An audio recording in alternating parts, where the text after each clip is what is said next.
রাধে সবাইকে। তো এখন কটা বাজে দাঁড়াও তোমাদের সাথে দেখি। এখন বাজে ভোর 5টা 28 আর আমি এখন রেডি হয়ে স্নান টান করে বেরিয়ে যাব মেলায় যাওয়ার জন্য। মানে তোমরা কোনো দিন শুনেছো ভোরবেলা যাচ্ছি মেলায়? আমি দেখো এখনও মানে ভোরের আলো ফোটেনি, আমি রেডি হয়ে গেছি, একদম প্যাকেজ হয়ে বেরিয়ে গেছি, হাঁটতে হাঁটতে চলে যাচ্ছি মেলায় যাওয়ার জন্য।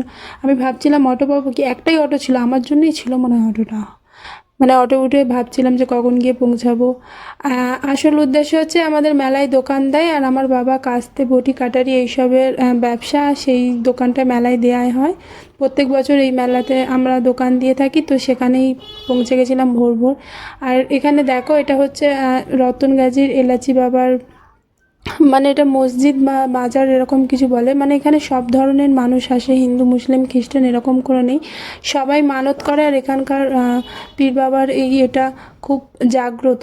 তো দেখতেই পাচ্ছ এখানে মানত করেছিল সেই জন্য গন্ডি দিচ্ছে। আর এখানে সব ধরনের জিনিস পাওয়া যায়, বাচ্চাদের মাটির খেলনা থেকে সরার পিঠে করা। আর এটা হচ্ছে আমার একটা দাদু দোকান দিয়েছিল, দেখিয়ে দিলাম। এখানে পুজো দেওয়ার জন্য ডালার দোকানও বসেছিল। তো কেমন লাগলো?